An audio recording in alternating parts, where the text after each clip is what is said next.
Scraggly, because Mom refused to brush my hair and it hung in my eyes. They called me Scraggly until I believed it myself. I remember admiring their friendship. My first mistake was trying to make friends. I was 6 years old. I didn't understand cruelty or that kids my age could hold so much hatred. I became obsessed with Kiara's pigtails, Ben's eyebrows, Jay's grin. Over time, their cruelty seemed euphoric to them and also to me. When they shoved me down the stairs, their faces weren't human. Cavernous eyes watched as I plunged down, down, down. I became their punching bag until, at 16, I tried to hang myself. The day after I failed, my bullies stopped coming to school. 10 years later, at 26, I couldn't believe my eyes. Jay Forsyth, missing for a decade, presumed dead, had been delivered by Amazon, wrapped up in a pretty bow. A note was stuck to his cheek. "Merry Christmas, Ruby. Take care of him. If his light goes red, deactivate immediately." When I pulled it off, his body jerked like it was turning on, a green light flickering on his temple. "Hi?" Jay said with that same smirk frozen at 17.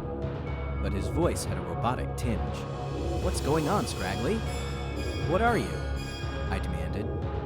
"A synthetic replica of Jay Forsyth. Call me a memory?" "I'm sorry, a memory?"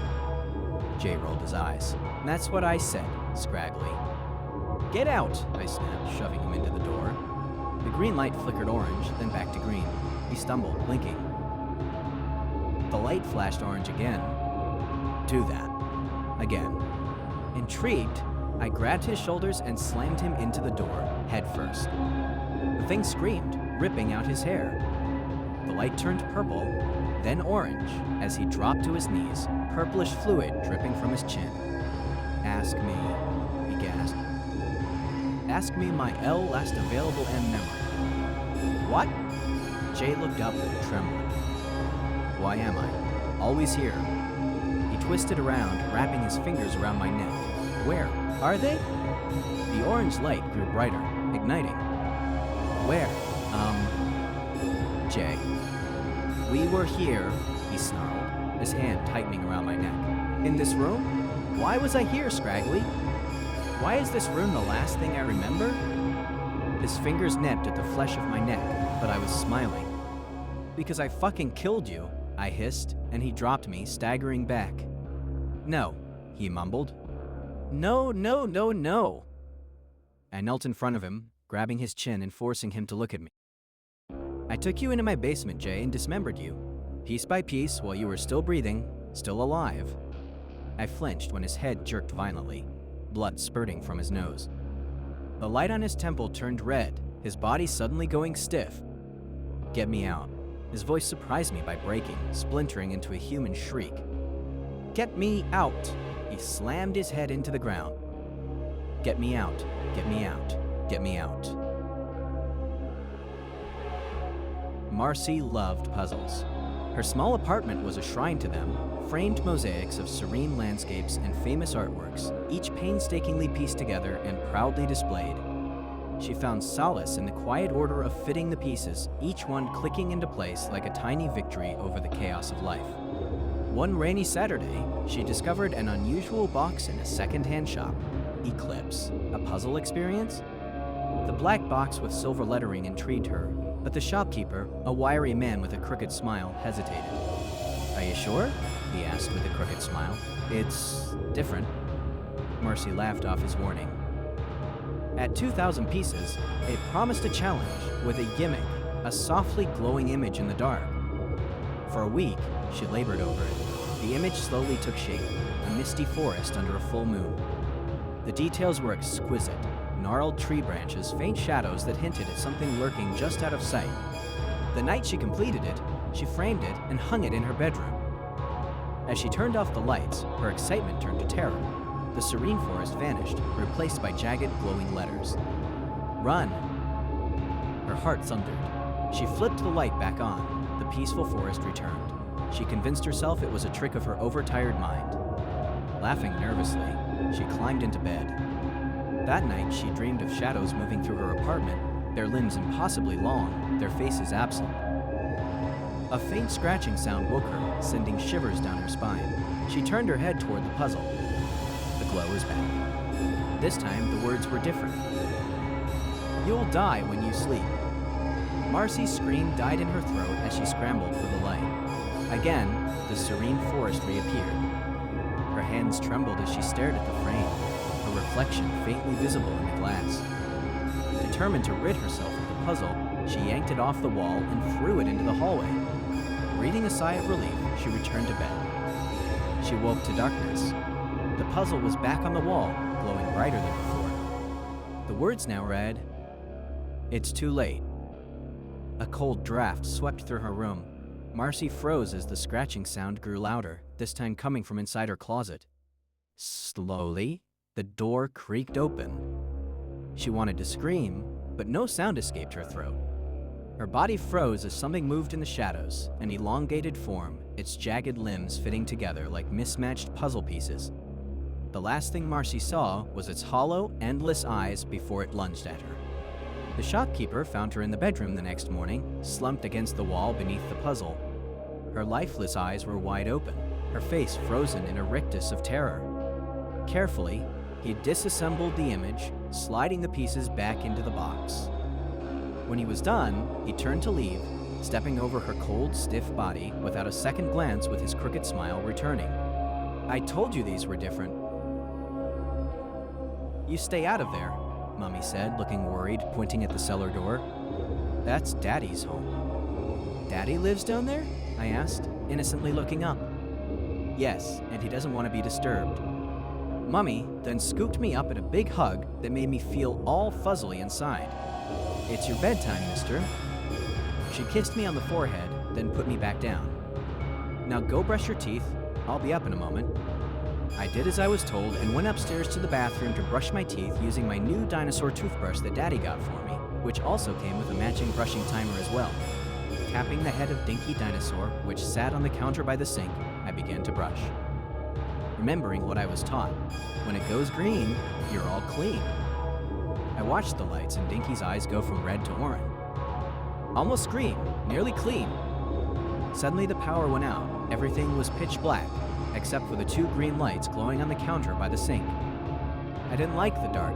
It was scary and made me think monsters were going to reach out and eat me. "Mommy." A very loud banging noise from downstairs made me jump. I took timid steps, slowly making my way to the stairs where Mummy was standing below, holding a baseball bat, looking up at me with a serious look. "Stay up there?" "Mummy, I'm scared." "Just do as I say and go to your bedroom." I saw Mummy look over towards Daddy's home, where the banging had started again, much louder than before. "Is that Daddy?" The banging became more violent, followed by the sound of splintering wood. "Go to your room." Fearful tears flooded my eyes as I went to my bedroom and closed the door. I pressed my ear against the door, barely able to hear anything above my heartbeat. A loud crash, followed by Mummy's screams, made me step back, terrified. Then silence. I tried to quiet my breathing as I slowly opened the door for a peek. Nothing but darkness, and a faint, squelchy sound permeated. I hesitantly stepped out onto the landing, timidly making my way towards the sound, which was coming from downstairs. It reminded me of the wetness of biting into a watermelon. I could just about see Mummy's feet twitching in the darkness as they poked out from behind the door downstairs. "Mummy?" No answer. The sloppy noise grew louder as I made my way downstairs. I peered around the corner. Daddy's door was splintered and busted through.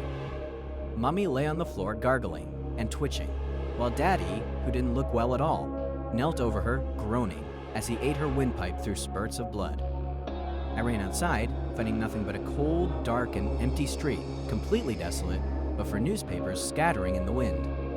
All of them running the same headline: "Virus spreads across Europe." The door creaked open, stiff from years of neglect. It had been 15 years since I stepped inside. The house, frozen in time, was dark and covered in cobwebs. My father refused to sell it, perhaps because he wasn't ready to let go. We left when my mother abandoned us. Walking through that door meant facing feelings I'd buried. But I had to know why the man in red pointed me here. He first appeared in my dreams when I was a 12-year girl, a pale man in a red jacket with an indistinct face. His voice murmured words I couldn't understand. He returned night after night for years. Even as an adult, I still saw him, his words unclear. Until one night, I finally had it. Plainview Street, he said. There are hundreds of Plainview Streets, but I knew which one he meant. It's where we used to live, where my mother baked bread in flowered dresses, where my father was still himself, not the hollow shell he became. After she left, my father shut down. He didn't go out, make friends, or remarry. We dined in silence every night, and he'd retreat to his room. It sounds crazy to follow a voice in a dream, but I stole the house keys from my father and went to see for myself. Seconds in, I thought I'd wasted my time. The house held only spiders and rats. The first room was the one my parents used, and that's where I started. I wasn't allowed inside in our last years there. It was their private space for arguments mainly, as if I couldn't hear through the thin wooden door. The room was empty except for a rusted framed family photo still hanging on the wall. As I reached for it, I noticed the wall behind felt weak. Mold, perhaps. When I removed the frame, part of it crumbled, revealing a structure where rats crawled over what appeared to be a skull. I pulled at the wall with my hands, widening the hole. It was just 3 feet wide, but enough. Inside it, another skull was uncovered, hidden among 2 entwined pieces of clothing. One of them was the flowered dress I remembered from childhood. The other was the red jacket I remembered from my dreams. She never left me after all. Behind me, the door burst open. My father stood there, cold-faced, a gun in his hand. "Your mother was a whore, Annie," he said, his angry voice trembling. "Her affair I could forgive. But when she told me you were his child, I couldn't accept it." "You didn't have the right?" I shouted, tears streaming down my face. "I know that, and I deeply regret it," he started. He raised the gun to his own head. "But I'll tell her that myself," and pulled the trigger.